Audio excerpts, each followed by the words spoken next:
गुजरात में महानगर पालिकाओं के लिए हुए चुनाव के नतीजे आ जाएंगे। रविवार को अहमदाबाद समेत 6 महानगर पालिकाओं में मतदान हुआ था, जिनमें राजकोट, वडोदरा, सूरत, भावनगर और जामनगर शामिल हैं। इस चुनाव में सत्ताधारी बीजेपी सभी सीटें जीतने का दावा कर रही है। उधर इस चुनाव में असदुद्दीन ओवैसी की पार्टी AIMIM और आम आदमी पार्टी ने भी अपने उम्मीदवार उतारे हैं। गुजरात में महानगर पालिकाओं के चुनावी नतीजों से पहले आरोप का दौर भी शुरू हो गया। सूरत में कांग्रेस और आम आदमी पार्टी के कार्यकर्ताओं ने आरोप लगाया कि चुनाव अधिकारी के दफ्तर से EVM और बैलेट पेपर के बॉक्स बरामद हुए हैं, जिसे लेकर दोनों पार्टी के कार्यकर्ताओं ने जमकर हंगामा किया।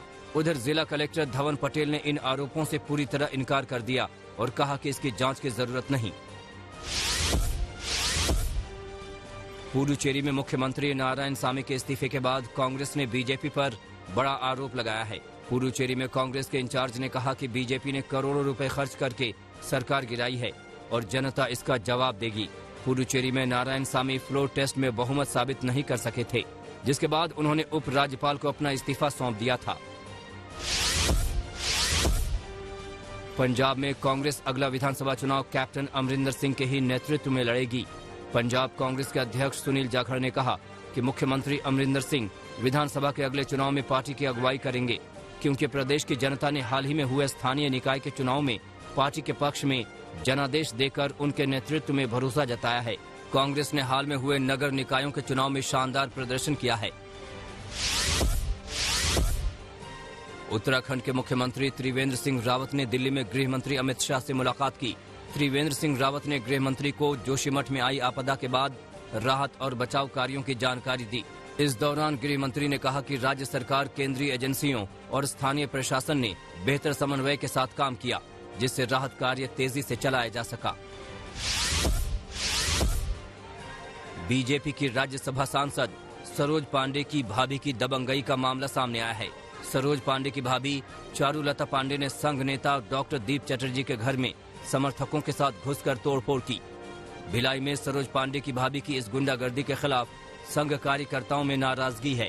वहीं बीजेपी के एक धड़े ने दुर्ग में सरोज पांडे के खिलाफ जमकर नारेबाजी की।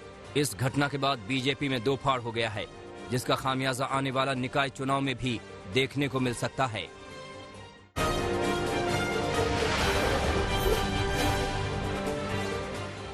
प्रधानमंत्री नरेंद्र मोदी ने पश्चिम बंगाल के हुगली में रैली को संबोधित किया। रैली में पीएम मोदी ने कहा कि अब पश्चिम बंगाल परिवर्तन का मन बना चुका है। तृणमूल कांग्रेस पर तंज कसते हुए उन्होंने कहा कि मां माटी मानुष की बात करने वाले बंगाल के विकास के आगे दीवार बनकर खड़े हो गए हैं। प्रधानमंत्री ने ममता बनर्जी पर तुष्टीकरण की राजनीति का आरोप लगाया और कहा कि यही राजनीति बंगाल के लोगों को दुर्गा पूजा करने से रोकती है। मोदी ने कहा कि बीजेपी की सरकार बनने पर प्रदेश को टोला मुक्त और रोजगार युक्त बनाएंगे। पश्चिम बंगाल के हुगली में प्रधानमंत्री मोदी ने रेल और मेट्रो कनेक्टिविटी की कई परियोजनाओं का उद्घाटन किया। पीएम मोदी ने कहा कि इससे युवाओं, कर्मचारियों और श्रमिकों को काफी लाभ होगा और वो कम समय में यात्रा तय कर पाएंगे। पीएम मोदी ने कहा कि ये काम दशकों पहले हो जाना चाहिए था, लेकिन पिछली सरकारों के चलते नहीं हो सका। कांग्रेस नेता राहुल गांधी के केरल दौरे का आज दूसरा दिन है। आज राहुल गांधी मल्लापुरम और तिरुवनंतपुरम में कई कार्यक्रमों में शामिल होंगे। इससे पहले कल राहुल गांधी अपने संसदीय क्षेत्र वायनाड में ट्रैक्टर रैली में शामिल हुए थे। इस दौरान एक सभा को संबोधित करते हुए राहुल गांधी ने कहा कि बीजेपी का विचार शक्तिशाली लोगों का सशक्तिकरण है, लेकिन हमारा विचार कमजोरों का सशक्तिकरण करना है। राष्ट्र के विकास के लिए हम सबको साथ लेकर चलने में विश्वास करते हैं। कांग्रेस महासचिव प्रियंका गांधी आज मथुरा की किसान महापंचायत में शामिल होंगी।